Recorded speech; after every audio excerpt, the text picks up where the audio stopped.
Hello, and welcome to another video. This is part of my True Scary Stories series. In this video, we listen to the chilling tales of delivery drivers. I deliver pizza, and I'd been having a really busy night, non-stop back and forth, without any time to even pause and take a leak. I'd been so busy that I wasn't really thinking about bathroom breaks. But we're also going through a bit of a heat wave in our area, so I've been drinking copious amounts of water. All of a sudden, as I was driving to this particular delivery, the urge to go hit me. Like, things went from 0 to 60 in an instant. Thankfully, I was close to the customer, so I could get this one over with quickly. Or so I thought.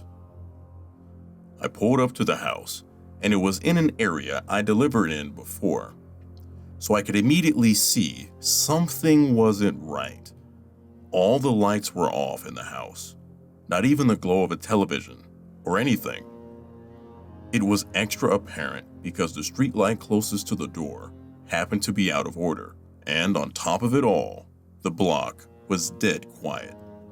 This is a big university area, and obviously there aren't many student renters in July, but there had to be at least one person because someone ordered this pizza.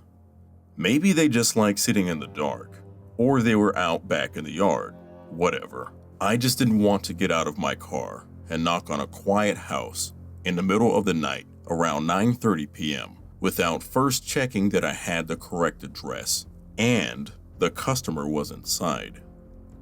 It was scorching that night, even after sundown. My car's AC is a joke, and the piping hot pizzas don't help things much, so I have to try and open the car door as infrequently as possible to keep any cool air in. I called the number the customer provided, and the voice on the other end said, kind of brusquely and out of breath, "Yeah?" I just tried to keep it clear and concise.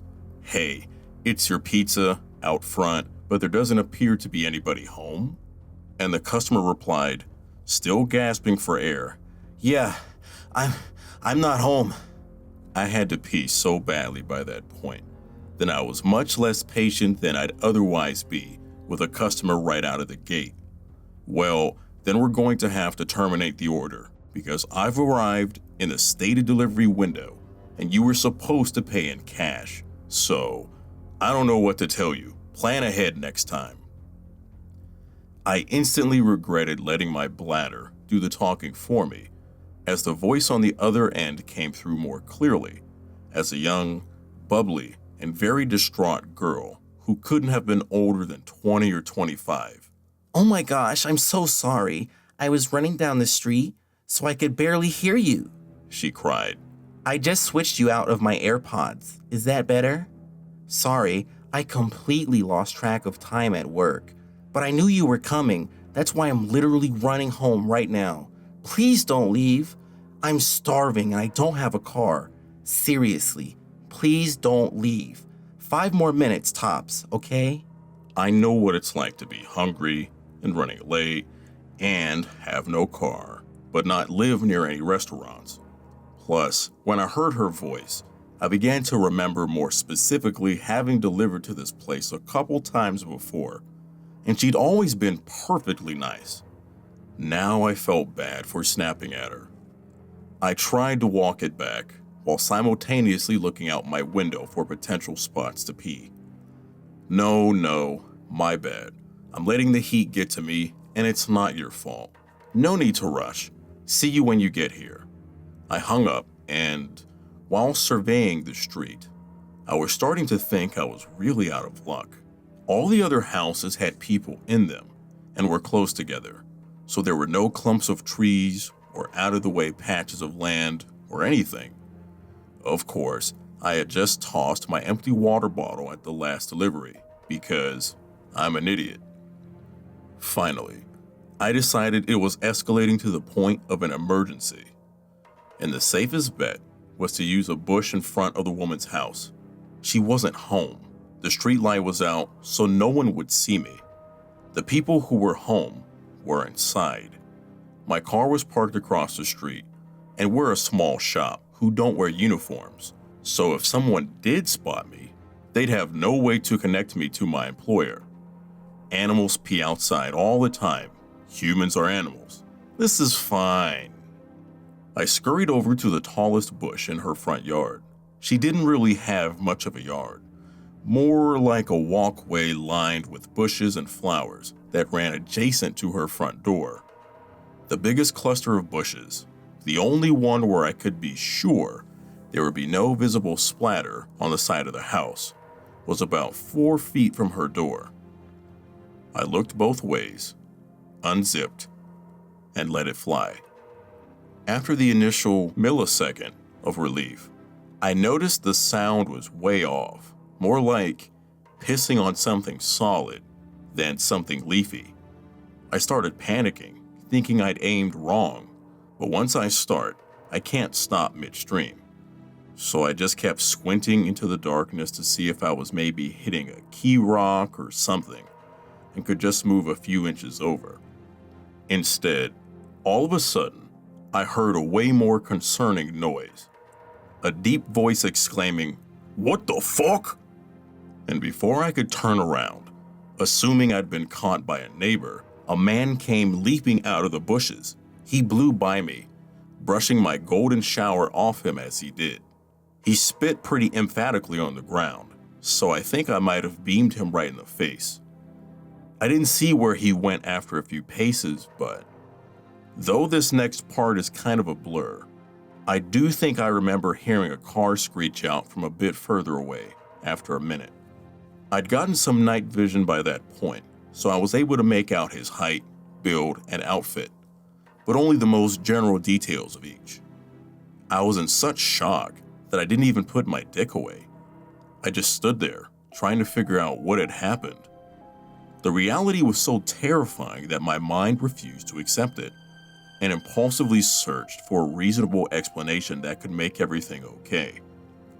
I thought, could these bushes lead to some backyard area and just looked like they were against the house? Could they have been obstructing an open window? My inner voice was desperately screaming, "Bruh, that man was wearing a hoodie in 90-degree weather. That was a bad man. You're in a bad situation." But the very idea that I was within inches of a guy who would be hiding in bushes at all, let alone in front of a young woman's house at night, just wasn't something I was ready to grapple with yet. I was coping by not coping. My fight or flight response totally failed me at that point, because my dumbass did the absolute last thing I should have done and approached the bushes to try and validate this. There must have been a good reason for a man in a hoodie to be behind these bushes in the middle of the night theory. So I walked over to the side, turned on my phone flashlight, and tried to peer around the line of shrubbery. Pro tip, as scary as things may look in the dark, seeing them with a single beam of your flashlight can sometimes make it even worse. That's when I saw the bag. There was a tattered drawstring bag sitting behind the bushes, slightly splashed with pee. But I was in such a moronic daze from shock that I groped around for it thinking, see, this is it. This will explain why he was back here. It explained it. Once I maneuvered it over and pulled it open, I saw a sharp knife, a roll of duct tape, and a bottle of pills. The delusions officially broke at that point, and all the adrenaline, endorphins, and self-preservation instincts that had been suppressed kicked in 10 times over. I became whatever the opposite of dazed is, more laser-focused than I have ever been in my life, with one singular goal: get back to my car. I dropped the bag, booked it across the street, got in my car, and slammed the pedal to the floor before the door was even all the way closed. I went as far as I could, as fast as I could, until I hit a red signal. Then I pulled off to the side and realized I shouldn't be driving any more than necessary in the condition that I was in. I pulled into the parking lot of a 24-hour drugstore and took a breath. I was finally calm and coherent enough to zip up and formulate a plan of action. My first lucid thought was, who do I call first? The police or the girl whose house that was? I thought about it for what couldn't have been really more than 10 seconds, but felt like an hour, and I decided, okay, I am in my locked car with the engine running. If trouble starts, I can drive away. I know something's up. She might not. She needs to know not to keep walking in that direction. But as I was dialing her number, it occurred to me, what if there was no girl? I thought I remembered delivering to that house before, but what if I was wrong? What if the girl on the phone was just a decoy to get me there, to rob me, or worse? Every pizza guy on the planet has seen the Evil Genius documentary by now, so I thought. She called me all out of breath. She wasn't home. The whole thing was off. Can't risk it. I'll start with the cops. I called 911. The operator was very helpful in keeping me calm, because I was a complete wreck by this point. He kept assuring me that someone would be there soon. I kept telling them they had to get there before the girl did, but I was trying to express 3 thoughts at once, and really damaging my own credibility. It came out more as, you've got to save this girl, because he wasn't after me. I was just delivering a pizza. Unless they were after me, in which case there might not be a girl, but I talked to one on the phone, so then you should find that girl because they used her to lure me there. But if she's real, she doesn't know about the guy, who was also real, and there could be more guys if there's actually a girl. And you know what? Even if there isn't a girl, there might actually be more guys. I only checked one part of the bushes, so I don't actually know, but we'll know which guy is the one I saw because I pissed all over him, you know? I didn't mean to. This was way back when I thought the girl was real, but not home, but she might be real, so you really need to find her, if she is, because the guy was real. Finally, they basically just asked me to stop talking and stay on the line. But that was when I saw an incoming call from the customer. I couldn't answer it without disrupting my 911 call, so I just ignored it. But then she sent me this text like, hey, I'm here, don't see you. I told 911 she was there, and they said officers were only minutes away. But who knows how long that meant, especially after I'd given such a scattered account of the events in my panic. I just felt overwhelmed with guilt, because my rational mind said the odds of her being a decoy girl for some large scam targeting pizza guys were low, and the odds of her being the intended victim of a predator were high. So I put my 911 call on mute, where I can hear them, but they can't hear me, and turned back, heart absolutely pounding out of my chest, compulsively muttering, fuck, fuck, fuck, fuck, fuck, fuck, fuck, the entire way. Then I took the 911 call off mute and told them I had returned to look for the girl. They weren't happy about that, but I saw her meandering past the parked cars in the street, looking to see if one was mine, and I waved her down, flashing my brights. She bounced on over to the window of my car, happy-go-lucky. I figured that was a good sign, that she wasn't in on whatever this was, but I was just so scared to be back in the general area and to not know what had just happened or what was going to happen. I kept whispering, get in, and she was like, get it, huh? Oh, you want me to get the pizza from the back? I didn't want to make the same mistake with her that I made with 911, so instead of trying to tell the whole story, I stuck to the bare, basic facts. There was a man in your bushes. I'm on the phone with the police. I don't know where he is now. Please get in the car so we can lock the doors. I was barely able to even get those sentences out, and I was shaking like I had 10 cups of black coffee. I held up my phone with 911 on the call screen to verify it for her. I thought that was why she got in the car, with no further explanation, but it turns out that wasn't entirely it. You still there? Is she with you? Are you safe? Is anyone else there?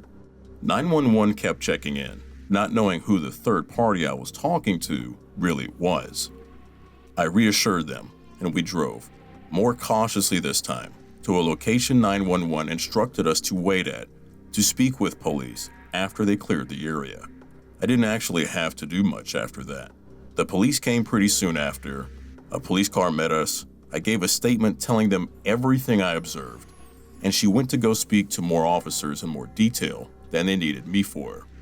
It turns out the reason she got right into a strange pizza guy's car without probing any deeper into my story is because she knew who the man was right away from my description. She had an abusive ex-boyfriend who was apparently psychotic enough that he immediately came to mind from hearing "there's a guy in your bushes." She later called us to thank me and insisted on leaving a huge tip. I wasn't there when the call came in, so the kid who answered didn't know how to refuse to accept the money. But the manager already promised the next time we see her, we can load her up with enough "one free pie" cards to last a lifetime. Easily the scariest thing that has ever happened to me, on the job or off. I don't get the chance to tell the story much because I try to avoid sharing it with anyone who could possibly know the girl or know of the event. But I'm still not the same since. Even though I know he didn't even have anything to do with me directly, this truly shook me to my core. So, man in the bushes, let's not meet. So I work at a pizza place. Usually inside, as my insurance does not cover claims when driving for business. But occasionally I will cover a delivery shift for one of the drivers because the money is good. Our delivery area includes a few new development, upper middle class, cookie cutter neighborhoods, bad tips, an older 1940s era village, average tips, 2 apartment complexes, great tips, some trailer parks, it's either great tips or no tips, and a bunch of rural areas, usually good tips. Not rural to the point of seeing hundreds of stars at night, but enough that you couldn't hear your neighbors yell. So about a week ago, I was covering a delivery shift. I came back to the shop feeling pretty good. I'm averaging $5 a delivery, and they have all been pretty close, and checked to see if I have any more deliveries. I have one to an address I have never seen before. Mostly our semi-regulars get deliveries, so an address that doesn't seem the least bit familiar is odd. It's out on one of the more rural roads. I asked the kid who took the order what was up, because there were special instructions on the ticket. He says, "They said go around back because the front door is not operational." I'm like, okay, that's not that uncommon. People often want you to go around back. Either they painted the door, the house shifted, and it's a bitch to open, or they are just hanging out back. So as I'm driving out to the house, and I get an odd feeling. I don't really like the idea of going to the back of some house out in the sticks. It would all be too easy for some thugs to order a pizza to an abandoned house. There are quite a few in the more rural areas, and then jump the delivery guy. I figure I'll scope the place out when I get there, and if it seems sketchy, just call them and make some bull up about how it's against company policy to go around the back of houses to prevent robberies. As I'm driving to the house, I realize it's more towards the end of this road that gets less populated the further you go down. Great. I'm pretty near the address and driving slow. I see this house abandoned looking and set back from the roads with no address and in a bunch of trees. I think, that house better not be it. So I drive past and check the next house's address, and lo and behold, that abandoned looking one was the right house. Shit. At this point, I am not super worried though, because out in the boonies, the standards of upkeep on your house are pretty low, so a house in disrepair isn't unusual. So I double back to this house and pull into the driveway. At this point, I am getting bad vibes. It just doesn't feel right. So I park my car at the very end of the driveway, with the rear of the car on the shoulder so anyone passing by can clearly see it. At this point, I call back to the shop and tell them I'm at this sketchy house, and if I don't call back in 4 or 5 minutes, call me, and if I don't answer, call the cops. While I am on the phone, I take a chance to get a good look at the house. It looks extremely abandoned, and not just in disrepair. The driveway is crumbling. Bits are gravel, and there are weeds growing out of it. There is no mailbox, no trash cans, no car, no lawnmowers, no landscaping, no kids' toys, absolutely nothing in the yard. The yard hasn't been mowed in what looks like years. The house is total crap. The roof is all but falling apart. The siding is falling apart. The back deck, which comes around the side, is falling apart. The only part of the house that looks even a little bit decent is the allegedly non-functioning front door. The windows are all shut. It's 95 degrees and humid, and this place does not have AC. They all have the blinds or curtains shut. The few that aren't are actually boarded up. I don't even see any wires running to this house. It's not dark, but it is dusk, and there isn't a sign of any lights on in the house. At this point, I am starting to get pretty nervous. I am a 5'10", male, 180 pounds, not in any great shape, but I did take karate for 10 years, so I'm not helpless, but I do try to avoid any sort of confrontation I can, as I am mostly a pacifist. I'm not too concerned about getting robbed. No skin off my teeth. It's not my money. I mean, I would rather not get robbed, but I'm mostly worried about getting jumped or killed. It's a fairly safe area, but recently, there have been some rather unsavory people moving in from the city. A big spike in home invasions and robberies, but more worrying, a few stabbings and assaults. So it's time to either nut up or shut up. I'm not just going to go charging in there like a fool, so I get my phone out and call the number they gave when ordering. While I'm doing that, I'm also getting the pizza out, and I make sure to leave my door open. A running car, half in the road, at an abandoned house with the door open, looks suspicious, right? I figure if shit goes down, it might look out of place enough to make someone stop. Not that there is really any traffic this far down the road. I am starting to walk up to the house while the phone is ringing. It rings twice, then an automated message comes on. It said something along the lines of this phone number is associated with an internet texting app, one of the free ones you download and lets you send free text from a different phone number over a data connection. I think it was haywire. We have had issues with people using numbers from those services for pranks in the past. This is a huge red flag. My heart is now pounding in my throat, and my whole body is telling me to bail. I don't want to get a reputation for being a flaky bitch as a driver and lose any future delivery shifts, and that is why I've not bailed yet. So I'm just standing there, holding a pizza, looking at this house, but not wanting to venture around to the back of it. I'm hoping that the resident will look out of the window and come by the road to get their food. So I am looking at the front windows, checking for some sign of life. I see a blind go up on the one window next to the front door, and a really creepy looking guy with a hat pulled low and big sunglasses on is looking out. Remember, he is in a completely dark house, surrounded by trees at dusk. There is no reason for him to be wearing sunglasses. I also see what appears to be a big guy standing behind him in the room. This could have been anything though. When he sees me looking at him, he mouths something and he darts away, presumably towards the allegedly broken front door. At this point, I noped the fuck out. I had stayed pretty close to my car, so it was only a few steps away, so I jumped into the driver's seat and threw the pizza into my passenger seat, something I would never do since I am really anal about keeping my car clean. I slam it into reverse before I get the clutch all the way in, so I grind my gears a little. Again, something I never do. Without looking, I simultaneously slam and lock my door and floor it backwards onto the main road, slipping my clutch horribly, but at this point, I don't care. I don't want to fuck around and risk a stall. I didn't even check for cross traffic, which was really stupid on my part. I start to drive away and look back at the house. The screen door on the outside of the front door is now open, but the front is still shut. The guy isn't out in the yard yelling, "Wait, come back," or anything. He's just gone. So I pull over a little ways up the road to call back to the shop and tell them I'm all good and I'll elaborate when I get back.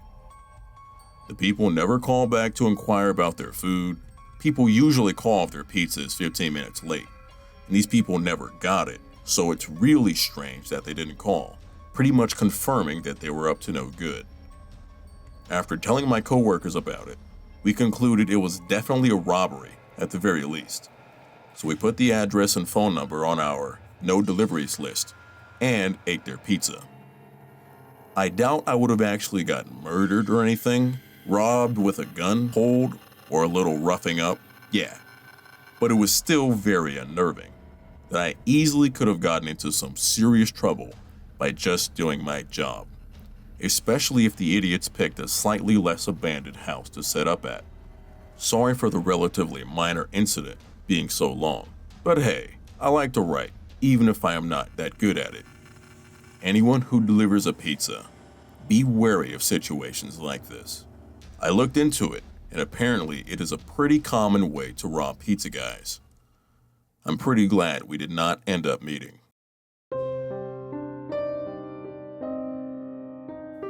So I, a 21-year-old female, do Instacart for a living right now. A while back, maybe about 2.5 weeks ago, I was doing my last batch of the night. It was around 9 o'clock, so it was getting relatively late, at least for me anyways. There were probably only 5 other customers besides me in the store, so it wasn't busy by any means. Anyways, these 3 men, well into their 30s, walk up to me, and one of them says, "Hey, my friend thinks you're really hot." Sorry, I'm happily married. Because I am in fact married. The biggest guy says, "That don't mean nothing." And honestly, I thought he was joking, so I just kind of laughed it off and went on with my shopping. Pretty soon I noticed they were following me around the store. Needless to say, this really freaked me out. So I put my phone where they couldn't see it, and I texted my mom and said, "Mom, call me and don't hang up until I'm in the car with my doors locked." She did, and it didn't stop them from following me, but I felt a little more safe. They even followed me to check out, and I know I had to look freaked out because I couldn't even stop my hands from shaking. So it makes me kinda annoyed that the cashier seemed to think nothing of the 3 large men just standing there watching me check out. I loaded my bags up into the buggy and went to my car. And yes, they followed me to the parking lot too. I think me being on the phone is most likely what kept me safe, because I made a point to loudly tell my mom exactly which store I was at. They just stood there watching me as I put all the bags in my back seat, and they continued to stand there until I was actually pulling out of my parking spot. Once I was actually leaving the parking lot, they finally got into their car, so I thought I was in the clear. My delivery was just over 10 miles away, and about half a mile into it, I noticed headlights coming closer in my rearview mirror pretty quickly. I kinda panicked, but I didn't know what to do, so I just kept driving. They followed me without using their blinkers for about 6 miles, but then I guess they got bored because all of a sudden they stopped and made a U-turn. It chills me to think of what could have happened if they didn't stop following me, or I didn't have my mom call me. I like to tell myself they were just playing some sick prank, but their demeanor tells me that's probably not the case.